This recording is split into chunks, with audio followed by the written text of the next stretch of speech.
Welcome to Jasi's kitchen. Jasi's കിച്ചണിലേക്ക് എല്ലാവർക്കും സ്വാഗതം. ഇന്ന് പെട്ടെന്ന് തന്നെ തയ്യാറാക്കാൻ പറ്റുന്ന ഒരു സ്നാക്സ് റെസിപ്പി ആയിട്ടാണ് വന്നിട്ടുള്ളത്. അപ്പോൾ ഇഫ്താറിനും അതേപോലെ വൈകുന്നേരങ്ങളിലൊക്കെ നമുക്ക് പെട്ടെന്ന് തന്നെ തയ്യാറാക്കാൻ പറ്റുന്ന ഒരു ഇഫ്താർ സ്നാക്സ് ആണ്. അപ്പോൾ ഞാനിത് മുട്ട വെച്ചിട്ടാണ് ചെയ്യുന്നത്.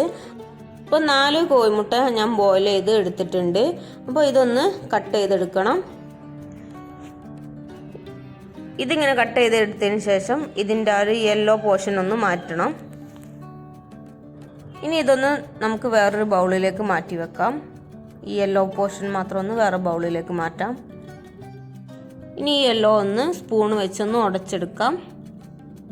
ഇനി ഇതൊന്ന് മാറ്റി വെക്കാം.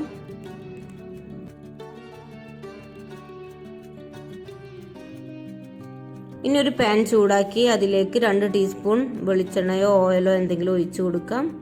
ഇനി ഇതിലേക്ക് ഒരു സവാള ചെറുതായി കട്ട് ചെയ്ത് ഇട്ട് കൊടുക്കാം. അത് നന്നായിട്ടൊന്ന് വാട്ടിയെടുക്കണം. അപ്പോൾ ഒരല്പം ഉപ്പും കൂടിയും ചേർത്ത് കൊടുത്തിട്ട് നന്നായിട്ടൊന്ന് വാട്ടിയെടുക്കാം.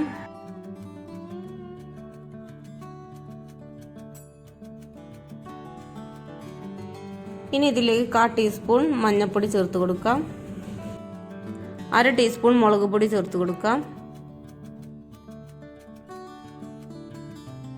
എന്നിട്ട് ഇത് നന്നായിട്ടൊന്ന് വഴറ്റിയെടുക്കാം.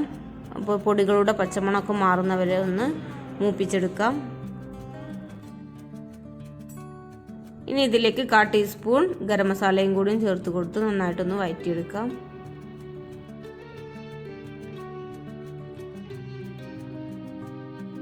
ഇനി ഇതിലേക്ക് കുറച്ച് മല്ലിയിലയും കറിവേപ്പിലയും കൂടിയും ചേർത്ത് കൊടുത്ത് നന്നായിട്ടൊന്ന് മിക്സ് ചെയ്തെടുക്കാം.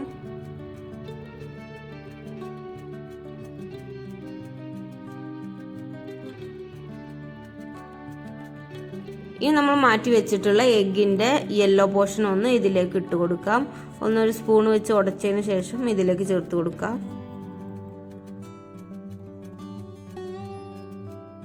ഇനി എഗ്ഗിൻ്റെ യെല്ലോയും ഉള്ളിയും കൂടെ നന്നായിട്ട് മിക്സ് ആക്കി എടുക്കാം.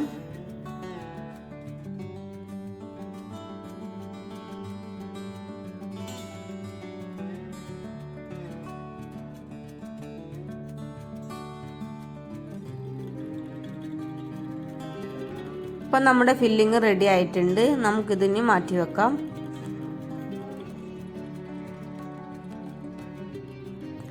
ഇനി ഓരോ എഗ്ഗിൻ്റെ വൈറ്റും എടുത്ത് അതിൽ ഈ ഫില്ലിങ് ഒന്ന് കവർ ചെയ്തെടുക്കാം. അപ്പം മേൽഭാഗം മൊത്തമായിട്ടൊന്ന് കവർ ചെയ്തെടുക്കണം.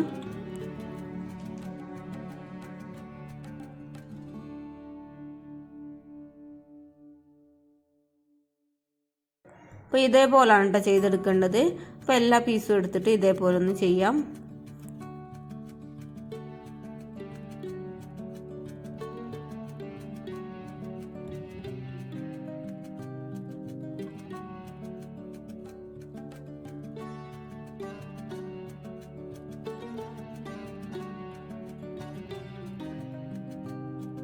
അപ്പോൾ ഞാൻ എല്ലാ പീസും ഇതേപോലെ ചെയ്തെടുത്തിട്ടുണ്ട്. ഇനി നമുക്കിത് ഫ്രൈ ചെയ്തെടുക്കാൻ വേണ്ടിയിട്ട് ഒരു ബാറ്റർ തയ്യാറാക്കി എടുക്കേണ്ടതുണ്ട്. അപ്പോൾ അതിന് വേണ്ടി 1/2 കപ്പ് മൈദ ഇട്ട് കൊടുത്തിട്ടുണ്ട്. ആവശ്യത്തിന് ഉപ്പും ചേർത്ത് കൊടുക്കുന്നുണ്ട്. ഇനി ഇതിലേക്ക് ഒരു 1/4 ടീസ്പൂൺ മഞ്ഞൾപ്പൊടി ചേർത്ത് കൊടുക്കാം. കുറച്ച് മല്ലിയില ചെറുതായി അരിഞ്ഞതും കൂടി ചേർത്ത് കൊടുക്കാം. കുറേശ്ശെ വെള്ളം ഒഴിച്ച് കൊടുത്തിട്ട് വേണം ബാറ്റർ തയ്യാറാക്കി എടുക്കാൻ. ലൂസായി പോകാൻ പാടില്ല. നമ്മൾ പഴംപൊരിക്കൊക്കെ പൊരിക്കുന്ന പോലെ ആ ഒരു കട്ടിയിലായിരിക്കണം നമ്മുടെ ബാറ്റർ ഉണ്ടാവേണ്ടത്.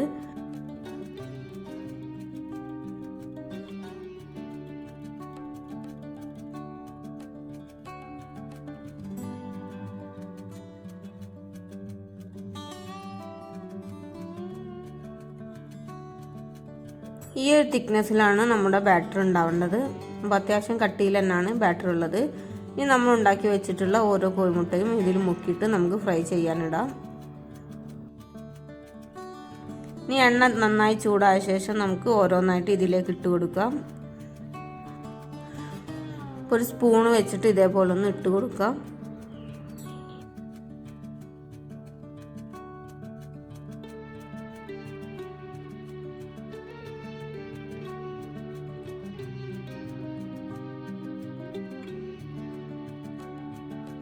ഇനി നമ്മുടെ ബോണ്ടൊക്കെ ചെയ്തെടുക്കുന്ന പോലെ തിരിച്ചും മറിച്ചും ഇട്ട് കൊടുത്ത് നന്നായിട്ട് ഫ്രൈ ചെയ്തെടുക്കാം. നല്ല മൊരിയുന്നവരെ ഒന്ന് ഫ്രൈ ചെയ്തെടുക്കാം.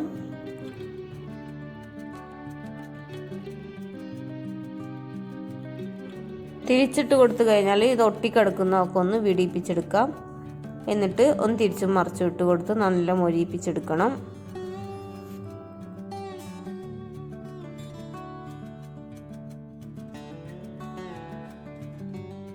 ഈ വീഡിയോ നിങ്ങൾക്ക് ഇഷ്ടപ്പെട്ടിട്ടുണ്ടെങ്കിൽ ഒന്ന് ലൈക്ക് ചെയ്യേ. അപ്പം നമ്മുടെ സ്നാക്സ് ഇവിടെ റെഡി ആയിട്ടുണ്ട്. അപ്പോൾ എല്ലാവരും ഒന്ന് ട്രൈ ചെയ്ത് നോക്കുക. അപ്പോൾ ട്രൈ ചെയ്ത് നോക്കുന്ന സമയത്ത് നിങ്ങളുടെ ഫീഡ്ബാക്കൊക്കെ ഒന്ന് കമൻറ്റ് ബോക്സിൽ അറിയിക്കുക. അപ്പോൾ ഇനിയും പുതിയ പുതിയ റെസിപ്പീസും വീഡിയോസുമായി വീണ്ടും കാണാം. അപ്പോൾ ഈ വീഡിയോ ഇഷ്ടപ്പെട്ടാൽ ലൈക്ക് ചെയ്യാനും കമൻറ്റ് ചെയ്യാനും സബ്സ്ക്രൈബ് ചെയ്യാത്തവരാണെങ്കിൽ സബ്സ്ക്രൈബ് ചെയ്യാനും മറക്കരുത്.